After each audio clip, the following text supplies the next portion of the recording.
Hello,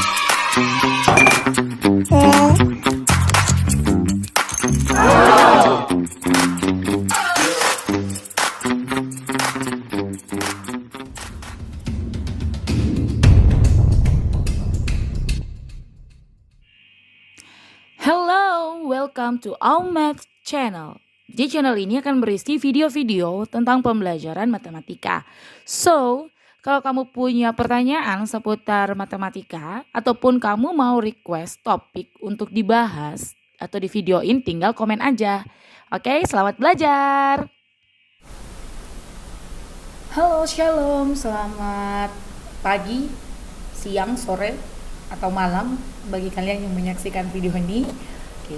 Jadi dalam video kali ini saya akan membagikan beberapa contoh soal beserta pembahasannya sehubungan dengan vektor.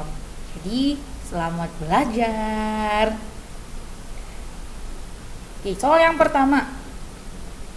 Pada gambar di bawah ini PQ, QR, RS, ST, TU itu adalah garis ya, garis dan mereka sama panjang.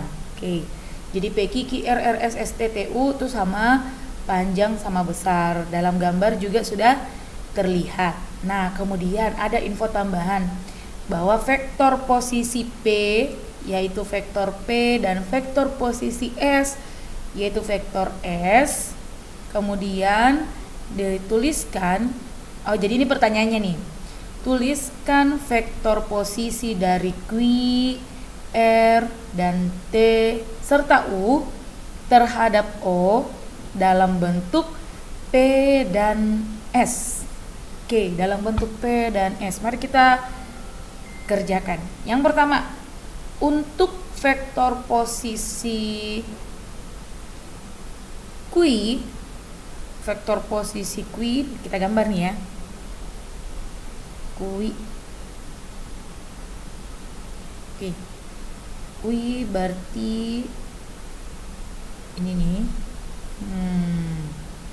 Oh, ini terlalu tebal. Kita kecil ya. Ini vektor posisi Q. Berarti kalau menggunakan konsep vektor ini kan seharusnya adalah OQ yaitu Q, nah sama dengan OP ditambah PQ kan. Nah OP itu kita sudah tahu ya, OP kita sudah tahu itu vektor P, tetapi PQ nya belum kita tahu, berarti masih PQ ya. Nah berarti kita harus cari PQ dulu nih. Gimana cara cari PQ nya? Sini. Pasang lagi ya telinganya baik-baik. Siapa tahu suaranya Raisa putus-putus. Oke, nah kamu lihat vektor PQ itu kan berada di dalam vektor PS, iya kan? Nih, vektor PQ dia kan berada dalam vektor PS. Nah, vektor PS itu kan tidak lain adalah seharusnya PO ditambah OS. Berarti PO sama dengan minus P ditambah OS vektor S. Nah, atau bolehlah S kurang P. Oke, nah PQ karena ini terbagi menjadi 3 bagian ya kan. Jadi PS itu terbagi 3 bagian ya. Ada vektor PQ, vektor QR dengan vektor RS. Nah, sehingga kita mendapatkan hubungan bahwa vektor PQ itu sama dengan 1/3 dari vektor PS. Nah, bisa ya? Maka di sini kita akan dapatkan vektor P ditambah 1/3 dari vektor PS. Vektor PS ganti yaitu S dikurang P. Nah, geser dikit. Nah, ini tinggal kita selesaikan aja. Tinggal dihitung yang bisa dihitung. Kurang 1/3 P. Maka kita akan dapat vektor OQ hasilnya adalah 2/3 vektor P ditambah 1/3 vektor S. Gampang, selesai. Bisa ya? Lanjut. Nah, ini sudah. Kalau gitu kita lanjut lagi ke vektor berikutnya, yaitu vektor posisi R. Nah, berarti ini saya hapus ya. Boleh saya hapus, kan vektor OQ-nya udah dapat. Nah, ini hapus, ini saya kasih naik deh. Oke, ini saya kasih naik. Sekarang kita lihat vektor OR lagi, atau vektor posisi R nih. Aduh, bengkok-bengkok tulisannya Raisa. Berarti kalau kita buat vektornya, kita kasih nama R ya, yaitu OP ditambah dengan PR. Nah, jadi vektor posisi R itu bisa kita dapat dari penjumlahan vektor OP ditambah vektor PR. Oke, vektor OP udah kita punya, yaitu vektor P. Nah, sekarang vektor PR. Kalau kita lihat vektor PR juga berada di dalam vektor PS. Nah, secara kasat mata jelas kalau vektor PR itu 2/3 daripada vektor PS. Nah, berarti vektor P ditambah 2/3 dikali vektor S kurang P. Nah, selesaikan yang bisa diselesaikan. 2/3 vektor S dikurang 2/3 vektor P. Maka kita akan dapatkan vektor posisi R atau vektor R, yaitu 1/3 vektor P ditambah 2/3 vektor S. Selesai. Matematika mudah kan? Iya. Dah, next. Kita lanjut lagi mencari vektor posisi T. Jadi kita akan mencari vektor posisi daripada T. Ya kan? Vektor posisi daripada T berarti kita kasih nama aja vektor posisi T kecil ya. Nah, kita kembali lagi ke soal. Di soal kan sudah mengatakan kalau garis PQ, QR, RS, STTU itu sama. Berarti kita bisa katakan perbandingannya adalah 1:1:1:1:1, ya kan? Sehingga kita dapat mengatakan kalau vektor PT ya, vektor PT nih ya, vektor PT itu sama dengan 4/3 daripada vektor PS. Oke, 4/3 daripada vektor PS. Nah, sekarang kita ganti vektor PT berarti menjadi OT kurang vektor OP. Nah, di sebelah kanan 4/3 vektor PS kan kita udah dapat nih, yaitu S kurang P. Nah, berarti OT kita ganti aja vektor T dikurang P sama dengan 4/3 vektor S kurang 4/3 vektor P.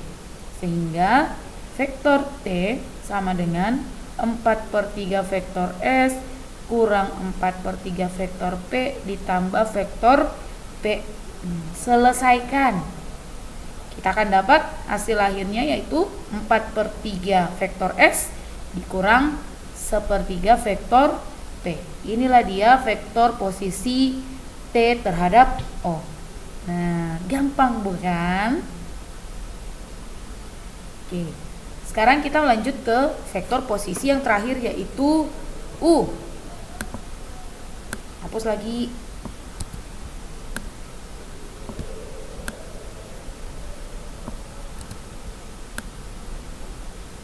Oke. Untuk vektor posisi U, coba hubungkan. Nah, berarti OU kita namakan vektor U ya. Nah, berarti ini sama dengan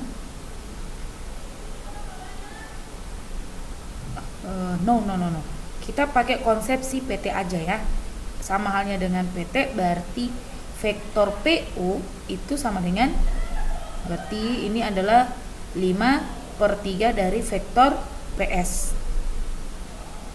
5 per 3 dari vektor PS, berarti untuk di ruas kiri vektor U kurang vektor P sama dengan 5 per 3 S kurang P. Oke. Vektor U kurang P sama dengan 5 per 3 vektor S kurang 5 per 3 vektor P. Maka sekarang vektor U menjadi 5 per 3 vektor S kurang 5 per 3 vektor P ditambah vektor P. Hasil lahir dari vektor posisi U yaitu 5 per 3 vektor S dikurang 2 per 3 vektor P. Selesai. Gampang bukan? Semoga kalian jauh lebih paham lagi ya tentang konsep vektor. Kita ke soal. Nah, soal berikutnya di sini mengatakan bahwa vektor posisi dari A, B, C dari sebuah jajar genjang ABCD adalah vektor A, vektor B, dan vektor C. Tuliskan vektor posisi dari titik D dalam bentuk vektor A, vektor B, dan vektor C. Oke, kita coba gambarkan dulu jajar genjang ABCD-nya ya.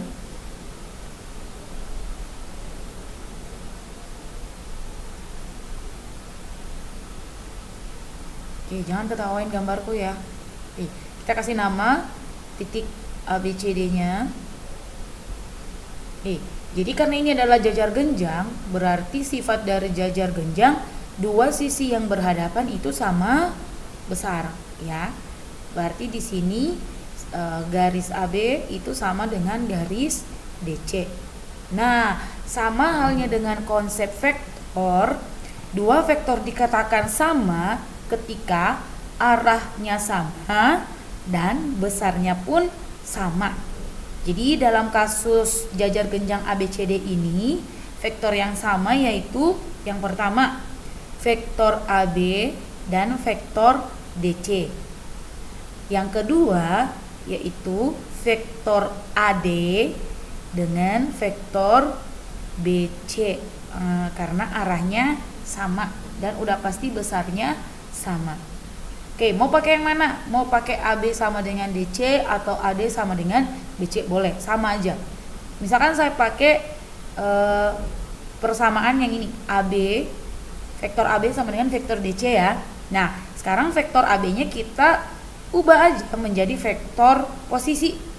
Berarti kita akan dapat vektor B dikurang vektor A. Di ruas kanan vektor DC berarti vektor posisi C dikurang vektor posisi D. Kan gitu ya konsepnya ya. Oke, berarti ini kita tinggal selesaikan saja secara aljabar ya. Berarti saya bisa mengatakan vektor B kurang vektor A kurang vektor C itu adalah minus vektor D.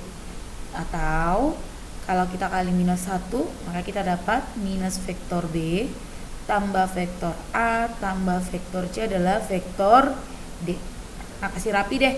Berarti vektor A kurang vektor B tambah vektor C, inilah vektor posisi D.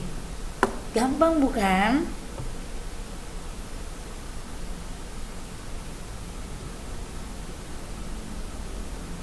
Oke, semoga makin paham ya tentang konsep vektor secara geometri. Kita lanjut ke soal yang berikutnya.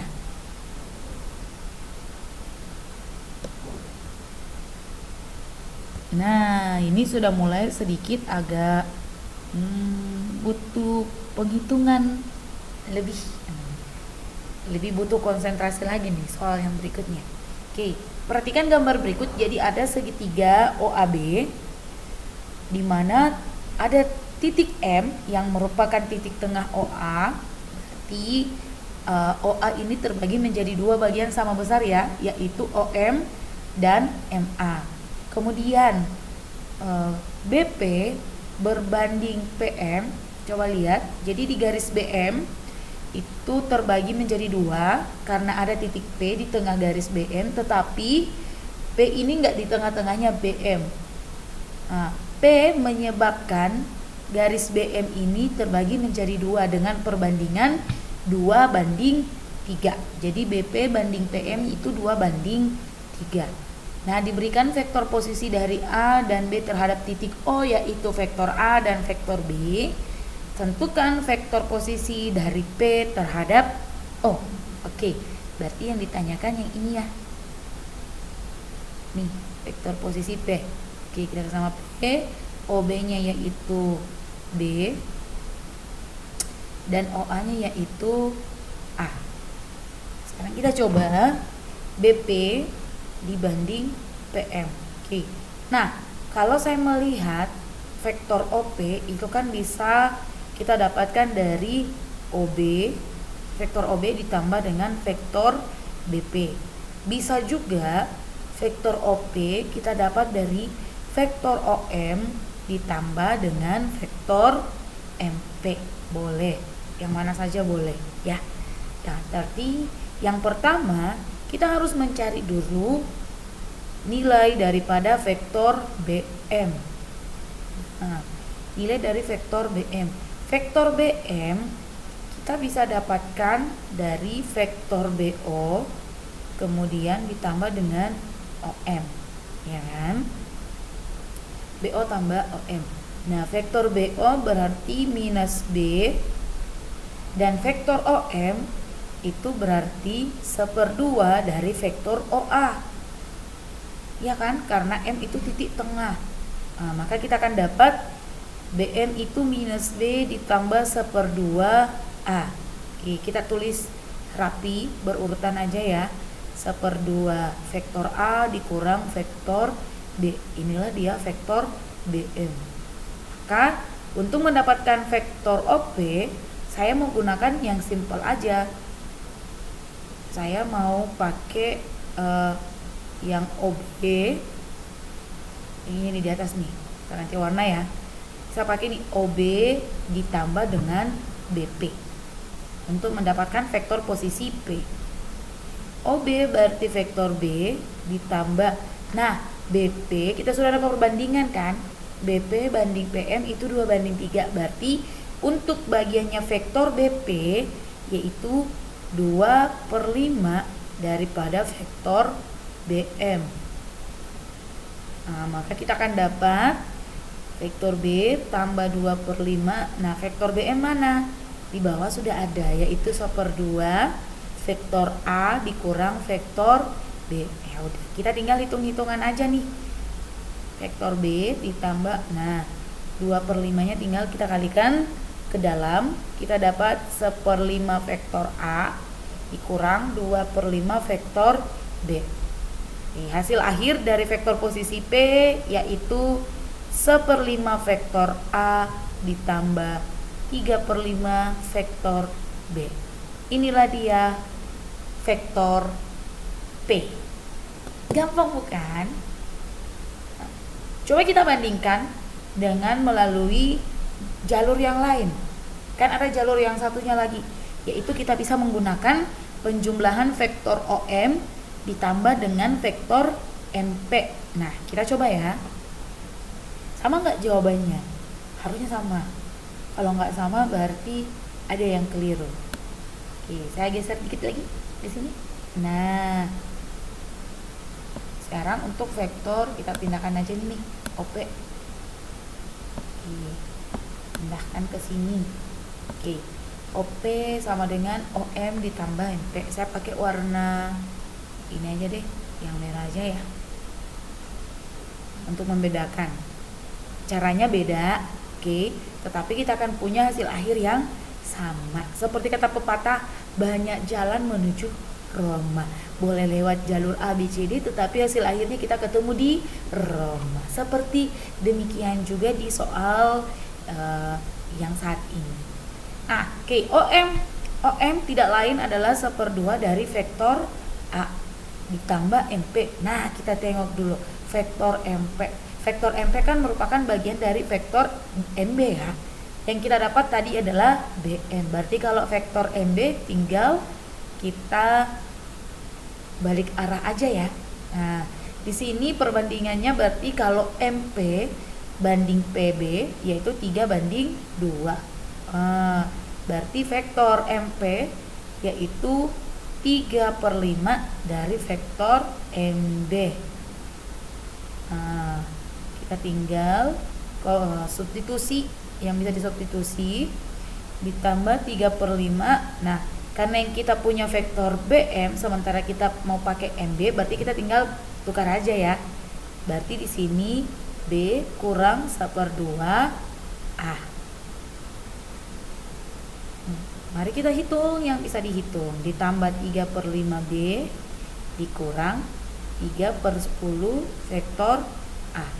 Maka kita akan mendapatkan 2/10 vektor A ditambah 3/5 vektor B. Oke. Bu, nggak sama? Sama, jangan panik. 2/10 kita bisa sederhanakan menjadi 2/10 bisa kita sederhanakan menjadi 1/5 vektor A ditambah 3/5 vektor B. Sama kan dengan jalur sebelumnya. Jadi kamu mau pakai jalur yang manapun pasti hasil akhirnya akan sama. Nah, kamu tinggal lihat aja yang mana kamu pahami. Oke? Nah, semoga soal kali ini jauh lebih membantu lagi pemahaman kalian tentang vektor dari sisi geometrinya ya. Kita ke soal. Oke, soal berikutnya ini masih tentang vektor dengan konsep geometri, tetapi bentuknya lebih sederhana. Misalkan seperti ini, diberikan penjumlahan vektor, saya pakai yang gampang aja ya. Misalkan BC ditambah dengan vektor CD ditambah dengan vektor DP ditambah dengan vektor PQ ditambah dengan vektor QR. Berapakah hasil penjumlahan vektor-vektor tersebut? Nah, nggak usah panik, nggak usah stres. Ini kamu cukup gunakan saja konsep vektor posisi. Gunakan saja konsep vektor posisi. Jadi per suku kita ubah menjadi pengurangan vektor posisi ya. Misalkan vektor BC berarti vektor posisi C kurang vektor posisi B. Suku berikutnya berarti vektor CD, vektor posisi D kurang vektor posisi C. Lakukan semuanya sampai di vektor QR ya. Untuk vektor DP, vektor posisi P kurang vektor posisi D. Lanjut vektor posisi Q kurang vektor posisi P. Lanjut lagi vektor posisi R kurang vektor posisi Q. Nah, dari bentuk ini kan ada yang saling menghabiskan ya. Misalkan C dengan vektor posisi C kurang vektor posisi C, habiskan. Terus mana lagi? B nggak ada temannya. Coba lihat vektor posisi D dengan vektor posisi D, habis. Kemudian vektor posisi P dengan minus vektor posisi P, habis juga. Kemudian vektor posisi Q dengan vektor posisi minus Q. Nah, ternyata yang tersisa adalah minus B ditambah dengan R. Oke, kalau kita rapiin berarti R kurang B ya. Dengan kata lain ini sama dengan vektor BR. Nah, berarti jawaban akhirnya adalah vektor BR. Gampang kan? Nah, trik cepatnya ada juga nih. Trik yang lebih cepat seperti gini aja, kamu lihat. Nah, dari penjumlahan dua vektor, jika titik akhir dari masing-masing vektor yang berdekatan itu sama, contohnya kayak ini nih. C dengan C, kemudian D dengan D, kemudian P dengan P, Q dengan P. Ini sebenarnya pada akhirnya nanti akan saling menghabiskan. Jadi trik cepatnya kamu seolah-olah ya udah dicoret aja, D dengan D habis, P dengan P habis, Q dengan Q habis. Berarti yang tersisa adalah vektor BR. Tinggal digabungin aja. Vektor BR. Semoga soal ini bisa membantu kalian memahami vektor lebih baik lagi. Oke? Jangan lupa subscribe, like, dan share, aktifkan loncengnya ya.